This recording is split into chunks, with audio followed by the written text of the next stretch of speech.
bon man souhaité. war naa. Ah j'ai war nga déjà tey. démarré waaw. je me suis lancé. je suis dedans. Ah bon. Ah maa ngi ci bon biir. kon bon début de Ramadan alors. am na ki nga xam ne moom tey la koor gi moom tey la feebar. non koor gi am na confirmé des na am na ñu war a woor suba. Hmm? am na ñu war a woor suba xam naa suba lay xaar. En tout cas c'est une xam naa peur. ne Ansoumana ngay bëgg a waxal mais Ansoumana suba dana woor. voilà Amady comme ni ñu koy defee ajjuma bu ne dañuy tënk rek li nga xamante ne moom moo gënoon fës si biir semaine nu rajo Kankan mu doon ay faits divers yoo xamante ne fu ne lañ ko jëlee fu ne lay jógee rajo Kankan yi wër Sénégal ci bopp koñ ya ci réseaux sociaux yeeg foo mënti fu waay mën a nekk rek. am na sax ci ay rajo Kankan ba ci ay biir kër. loo ci xamul. donc semaine bi nag jàpp nañu ne yu fi jot a am ci rajo Kankan ñu toog waxtaanee ko fii bu ci gënoon a fës benn ci gën a fës bokk na ci gaal bi nga xamante ne moom moo suux ca diggante géeju Cap Skirring ba mun nañ jàpp na ca Cap Skirring sax la ñuy wax ndax jot nañ cee wax fii ba ñu àddu ci point yu bari yoo xamante ne. gis nañu ne waroon nañ ci mën a taxaw ci ay matuwaay ci ñoom ñi nga xamante ne ñoom ñooy dem géej ba nag loolu nga xamante ne gaal la te nga xam ne am na koo xamante ne yàlla mujj na ko dimbale ba mu mucc ci ca ñeneen ñi ñàkk si seen bakken mu doon lu tiis loo xamante ne lu ñuy faral di dégg la bés bu ne ci réew mi saa su ne sax laay wax ñu dégg ko ay fay faral di ñëw la ci biir Sénégal ñu jàpp ne nag loolu war naa mën a dagg lu tax war na mën a dagg matuwaay nappkat yi war a jël je pense que war nañ koo jël tey bàyyi xel trop ci li nga xamante ne moom mooy météo bokkoon na ci li nga xam ne Amady jotoon nañ ko teg fii ci taabalu rajo Kankan ba ñu waxtaanee ko mu doon lu am solo ndax bu ñu génnee studio yi gis nañu ay appel ay nit woote ne suñu sañoon sax da ngeen di delluwaat ci ponk yi mel noonu nit ñu waxtaanee ci ndax ñu delloo xelu ñenn ñi sensibiliser ñenn ñi ci li nga xamante ne am na solo ci dem géej maanaam xool météo saytu météo yóbbaale lépp li nga xamante ne.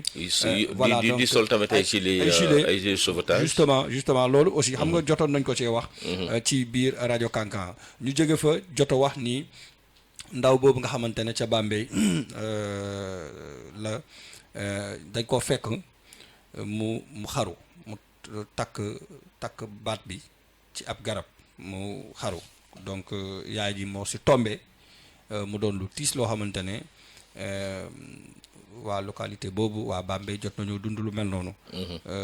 mu doon loo xamante ne wax dëgg yàlla lu ñuy ñaawlu la di massaw way juru xale bu góor boobu ndax 30 ans rek la am ñu jàpp nag tamit ci biir loolu jot nañ ko fee wax sax ci biir rajo Kankan ne amaana dafa am feebaru xel ndax ci xibaar yi rajo Kankan yi ñu jot ñu ngi jàpp ne dafa am feebaru xel ba sax yow nga àddu ne lu ñu war a xoolaat la ndax bu ñuy xool ñi amee feebaru xel ñu ci bari gaaw ñoo def jëf yi mel noonu. donc loolu ñu analyser ko fii ci taabalu rajo Kankan bokk na ci li nga xamante ne yow it jotoon nga ci àddu beneen bi Amady démb rek lañ ci jógee mooy rôlu policier yi. nga xamante ne ñoom takk der yi gis nañu ne ca période couvre-feu bi jigéen yi bëre dañuy dem ca bërëb bu dañuy dem l'hôpital pour wasin. suñ ko mën a waxee noonu. donc dañuy dem pour vraiment. wasin donc heure tard dans la soirée maanaam ci xaaju guddi. ñenn ñi ci loolu di am te xam nañu ne couvre-feu ba oto dootul daw nit dootul dox ñooñu souvent dañuy faral di génn ànd ak seen mbokk pour ñu gungee leen l'hôpital su ko defee nag ay jafe-jafe day am. ndax jigéen boobu lan moo koy transporter ba mu mën a yegg l'hôpital mu am ci ñaar yoo xamante ne rek tombé nañ ci.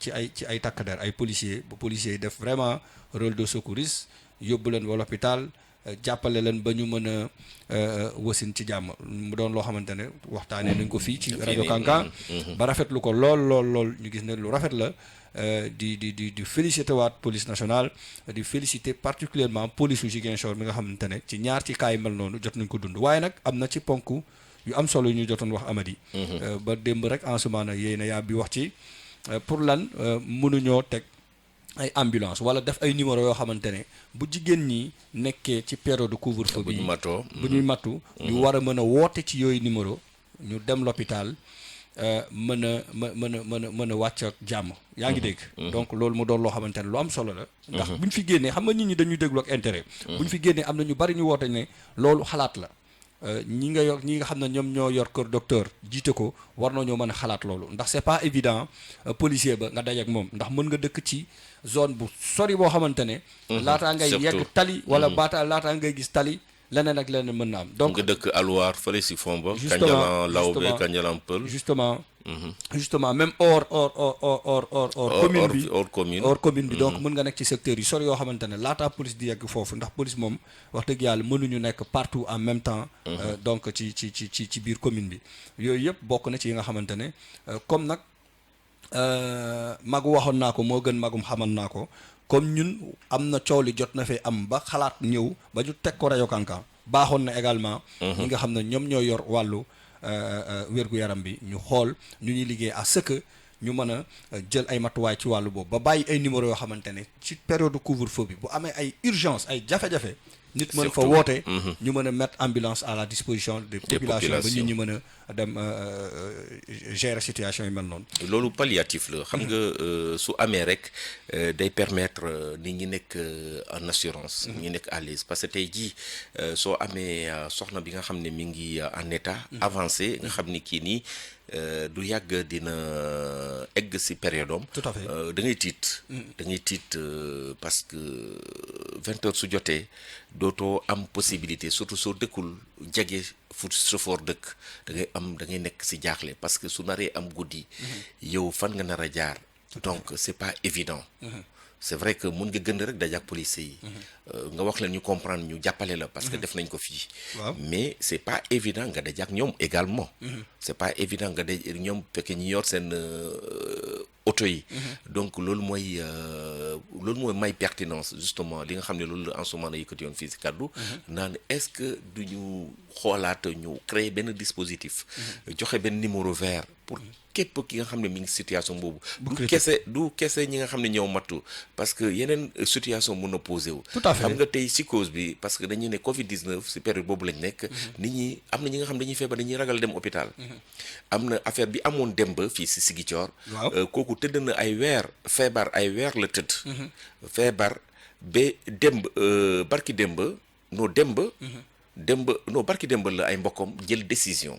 ñu ne kii il faut que ñu yóbbu ko hôpital parce que fu mu ne nii su doxee tuuti day sonn mais yàgg na tëdd si biir kër ji ak loolu léegi bu ñu eggee hôpital gars yi gis ni difficulté noyyi signe la bu évoqué peut-être Covid 19. ñu naan kii il faut que ñu def ay tests ñu yóndee ko.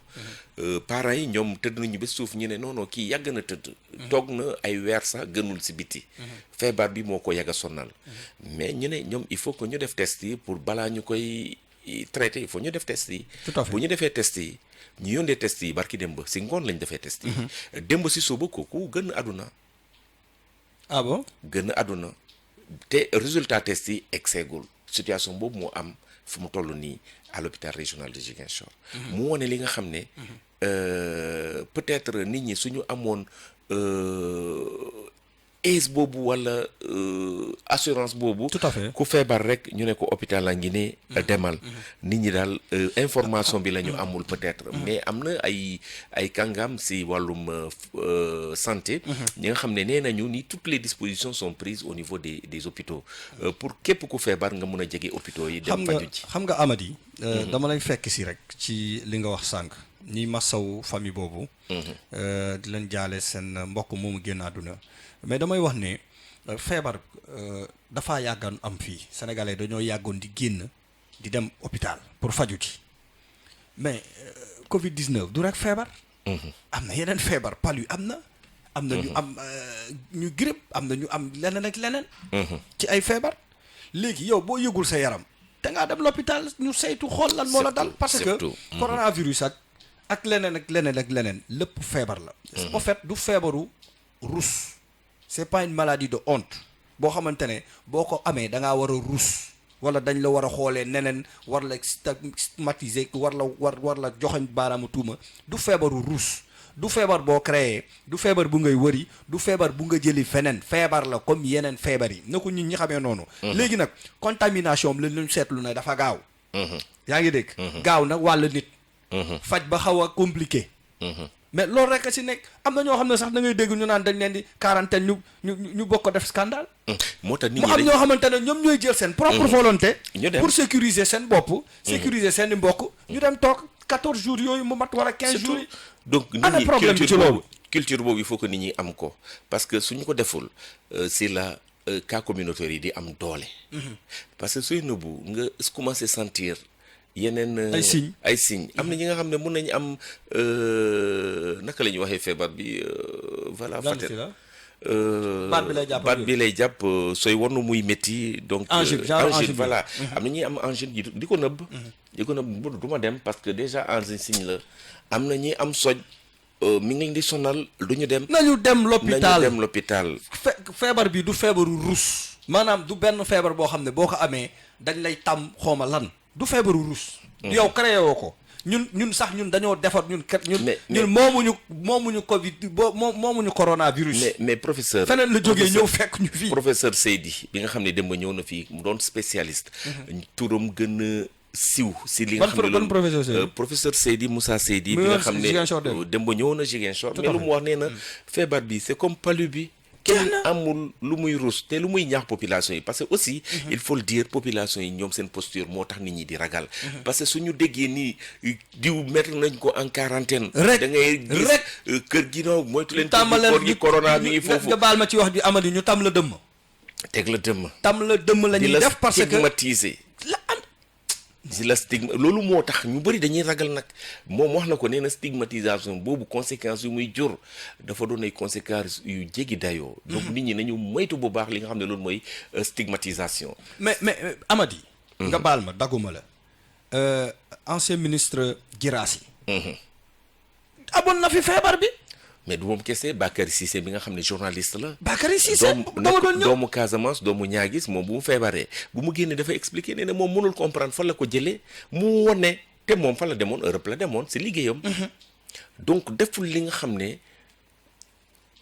mooy li ma wax amul ci lu nit di. c'est ça c'est-à-dire yow da nga amul benn excuse.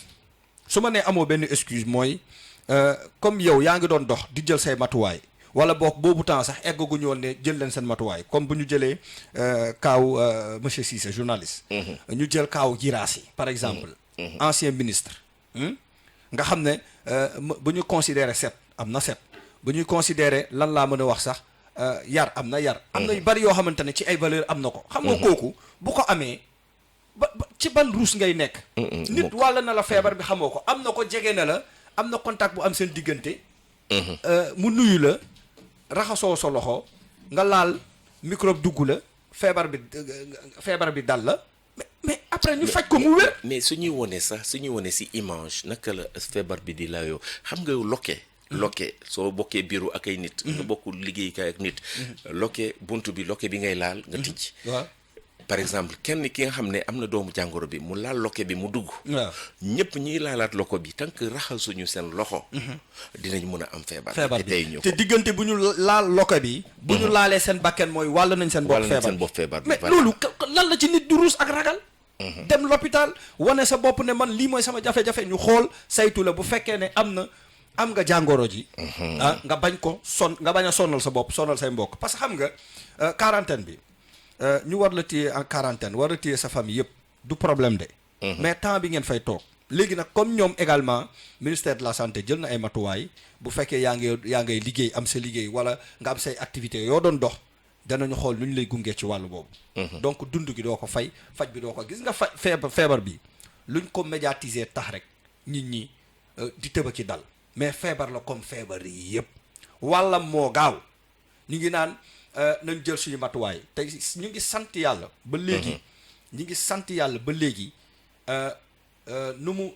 bu ñu jëlee feebar bi nga xamante ne moom mooy Ebola. nu mu gaawee ci faat bakken Covid 19 bi gaaweewul noonu ci faat bakken kon yàlla sutural nañu ba jamono yooyu Sénégal benn cas lañ fi signalé woon ba léegi amul benn sénégalais boo xamante ne ràññee nañ ko ci biir réew mi nga xam ne ñàkk na bakkanam ci wàllu Ebola.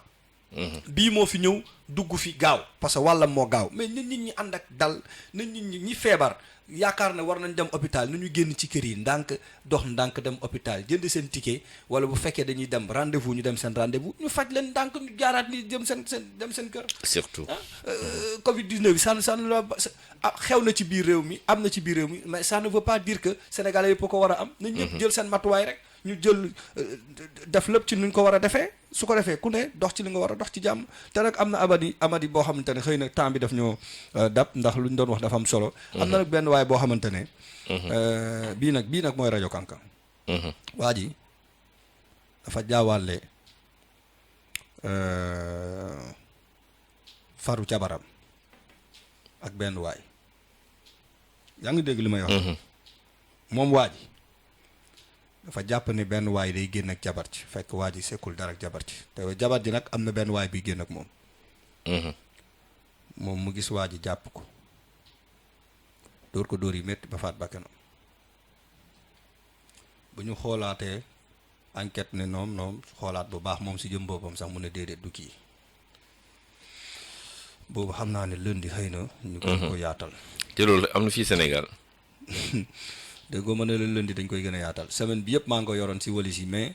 comme am na yoo xamante ne daf ñoo jege woon fii ci biir dëkk bi ñu préféré woon dugal yooyu rek mais loolu nee naa la lundi dinaa ko brosse rek parce que dafay xaw a kadik tuuti si sama loxo mais dinaa ko xaw a brosse. ñu daat cee débattre daat cee wax. na nit ñi ànd ak dal. àdduna jeexagul na nit ñi ànd ak dal. te xam ne àdduna day jeex benn bés. waaye jeexagul nag jeexagul mooy mën nga am lu la métti lool nga dund ko mu métti la. mais yàlla may la kàttanu muñ loolu. ba nga mën a gérer situation yu romb ci. mais faat bakkanu jàmbur moom amul benn lay. amul lenn loo ko mën a layal. bu dëgg kon dañuy jàpp ne waajooju moom xam naa de dañ ci ñëwaat nu mu gën a yaatoo rek comme ni mu la ko waxee. moom daal jaawaale na ab coro. ak faru nan laay wax sax faru jabaram.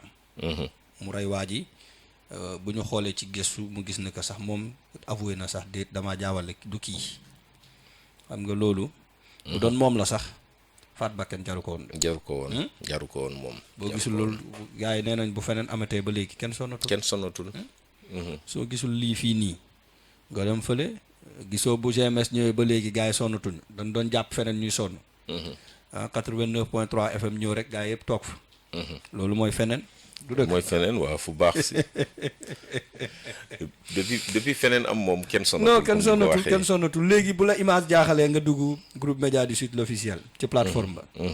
seetaan gars yi Cheikh Goudiaby bi léeg-léeg mu sànni la ci ay vidéo loolu yëpp ci feneen la bokk. bu waaj di wax rek bu fii neexee am na fu ko gën a neex. mais fii itam am na fu mu tane. waaw fii tamit am na fu mu tànnee. waaw de léegi nag moo tax jarul comme yéen jeunes yi ni ngeen waa là-bas c'est pas ici c'est pas là-bas loolu ngeen di yuuxu nag. Amady. loolu daal mën nañu wax ne loolu la ñu indoon ci rajo Kankan wu semaine bi di fàttaliwaat mbokk yi fu ñu mënti nekk. bu ñu bëggee jokkoo ak ñun ci rajo Kankan mën nañoo woote ci 77 860 60 55 ngeen jox ñu. lu xew seen diwaan lu fay rajo Kankan waaye nag na doon lu wóor. surtout nit boo leen ñu joxee danañu gëstu mu doon lu wóor. di gërëm papi nga xam ne moo nekkoon ci xarala gi. yow di la gërëm di la bàyyi nga tëj mbiri di wax Ansoumana Da Silva. ca kanam dañu gisee am naa benn remède bu baax pour moom. ndax démb dégg naa cere la reeree te cere bi lu mu ci jël moo bari du dara nag loolu donc la. cere la reere waaw cere la reere te lu mu jël ci cere gi dafa bëri waaw te xam na cere dañ koy kobos. te xaw ma ndax cere bu mu lekk kobos nañ ko am déet looloo xaw a doon problème bi tuuti. c'est comme sama mbokk joolaa bi nga xam ne séeréer bi daf ko piège jox ko cere bu wow de pare sa waaye dem naan ndox bu bëri affaire yi sekki yi di gonfler ci biir loolu mooy sekki mu ne ko fatu sëñ xam nga dégguñu joolaa ñun dégguñu olof ñun joolaaye mu ne ko fatu sëñ kay dimbali ma man dina dee Ah ouais. Voilà, foofu lañ koy tëjee donc di Bon la lundi, jaajëfal bon début de week-end et bon Ramadan. Voilà, bon début de week-end, bon Ramadan à tous les musulmans. Voilà, donc merci à Papi Fall qui était à la technique, merci à Cheikh Goudiaby au niveau donc de la plateforme digitale. Merci à vous auditrices et auditeurs de nous avoir suivis. C'était votre émission La Matinale et c'est à Radio Cancan qui la boucle. Et rendez-vous est donné pour lundi matin. D'ici là, passez d'excellents moments avec les programmes de GMSFM.